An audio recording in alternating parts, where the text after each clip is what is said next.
Jangan lupa like, subscribe, dan share ya. Bismillahirrahmanirrahim.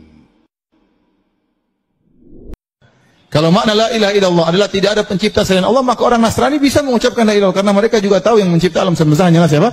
Allah. Kalau la ilaha illallah artinya tidak ada pencipta selain Allah, maka orang-orang Yahudi juga akan mengucapkan la ilaha illallah. Tetapi ternyata makna la ilaha illallah bukan tidak ada pencipta selain Allah. Maknanya tidak ada yang berhak disembah kecuali Allah. Gara-gara tafsiran seperti ini, tidak ada pencipta selain Allah, akhirnya banyak orang terjerumus dalam kesyirikan, mereka tidak sadar. Sehingga kalau saya baru lihat kemarin internet, ya, gunakanlah jimat, tidak ada masalah kalau niatnya baik. Selama meyakini bahwasanya yang memberikan kesembuhan, memberikan penolak bala adalah siapa? Allah.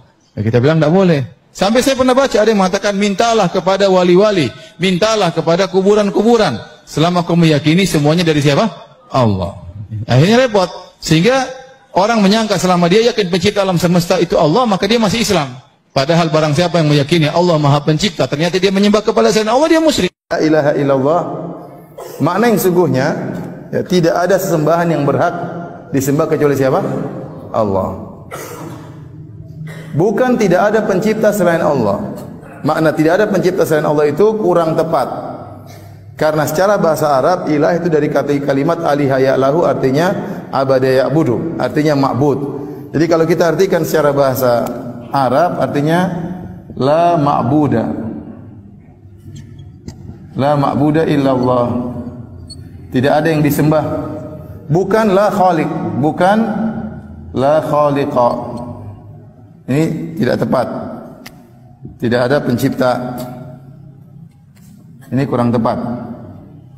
Kenapa? Karena secara bahasa ilah artinya ma'bud, tidak ada yang disembah kecuali Allah Subhanahu wa taala. Dari konsekuensi ini, tidak ada yang disembah kecuali Allah. Artinya apa? Kalau ada yang menyembah selain Allah, maka dia terjerumus dalam kesyirikan. La ilahnya batal.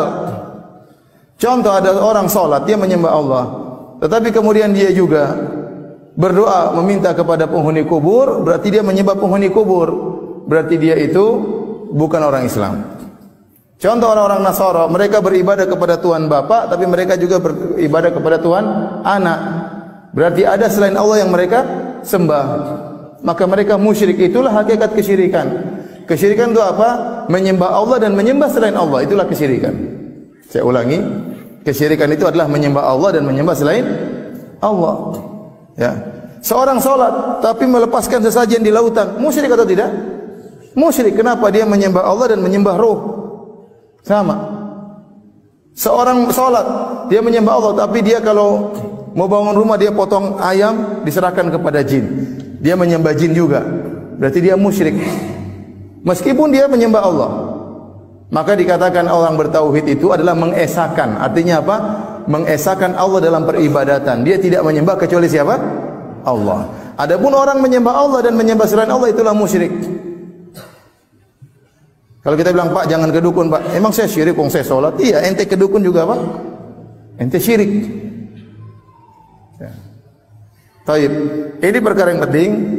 Adapun yang sering diartikan la ilaha illallah, tidak ada pencipta kecuali Allah, itu tafsiran kurang tepat. Tepat tapi kurang tepat. Kenapa? Kalau seandainya yang dimaksud dengan tidak ada pencipta kecuali Allah, maka orang-orang musyrikin dahulu mereka akan mengucapkan la ilaha illallah. Abu Jahal juga tahu pencipta alam semesta adalah Allah. Abu Lahab juga tahu pencipta alam semesta adalah Allah. Dalam banyak ayat disebutkan, wala in sa'altahum man khalaqas samawati wal ardh yaquluna Allah. Kalau engkau tanya kepada mereka siapa ciptakan langit dan bumi, mereka akan mengatakan Allah. Abu Jahal berapa sering, nanti kalau kita belajar sirah, dia sering bilang demi Allah, demi Allah. Bahkan dia berdoa kepada Allah, Allahumma in kana hadha huwal haqqu min indika fa'amtir alaina hijaratan minas sama'. Ya, kata Abu Jahal, ya Allah, kalau memang ini agama dari engkau, turunkan hujan batu bagi kami. Dia berdoa kepada Allah. Ya. Kata Allah, in tastaftihu faqad ja'akumul fath. Waktu dalam perang Badar, kata Allah, jika kalian minta keputusan dari Allah, sungguh telah datang keputusan dari Allah. Apa Abu Jahal berdoa? Allahumma ayyuna aqta'alir rahim fa'ahinhul ghadat. Ya Allah, aku atau Muhammad yang paling memutuskan silaturahmi, hancurkanlah pada hari ini. Abu Jahal berdoa kepada siapa? Kepada Allah. Bukan cuma ente yang berdoa kepada Allah.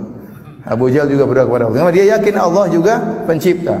Tapi masalahnya Abu Jahal berdoa, beribadah kepada Allah dan juga berdoa kepada selain Allah, maka dia musyrik di situ. Ya. Nah, kalau kita artikan tidak ada pencipta selain Allah, maka orang yang pergi ke dukun dia tidak merasa syirik. Oh, saya ke dukun tapi saya yakin yang ciptakan siapa? Allah. Kenapa? Dia pakai jimat, dia tidak merasa melakukan syirik. Kata dia, ini jimat kan cuma sebab, yang bikin kemampuan siapa? Allah. Nah, ini masalahnya, tatkala cuma diartikan tidak ada pencipta kecuali Allah, banyak orang terjerumus dalam kesyirikan, merasa tidak syirik. Orang ambil sajen, potong kepala kerbau, taruh di lautan, dia merasa tidak syirik. Wong saya yakin yang ciptakan alam semesta adalah Allah.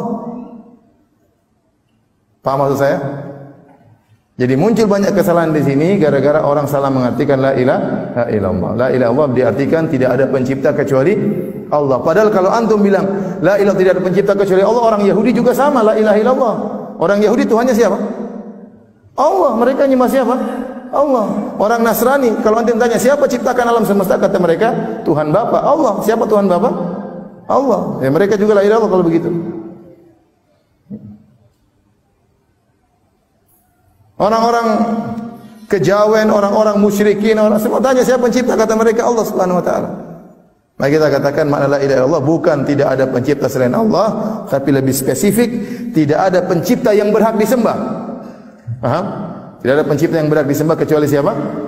Allah. Tidak ada yang berhak disembah kecuali Allah. Lebih spesifik dari tidak ada pencipta, tapi tidak ada yang berhak disembah kecuali Allah. Karena banyak yang disembah selain Allah, mereka bukan pencipta. Contoh Nabi Isa, dia tidak menciptakan tapi disembah. Ya. Contoh jin-jin tidak menciptakan tapi disembah. Contoh malaikat-malaikat juga disembah. Contoh wali-wali yang sudah meninggal juga disembah. Betapa banyak orang datang nangis saya sebentar di kuburan itu disembah. Betapa banyak orang kalau terkena musibah mereka mengatakan, "Ya Abdul Qadir Jailani aghithni." Wahai Abdul Qadir, tolonglah aku. Ini syirik. Berdoa kepada Abdul Qadir Jailani. Ya. Maka kita harus paham tentang makna la ilaha illallah, tidak ada yang berhak disembah kecuali Allah. Taib.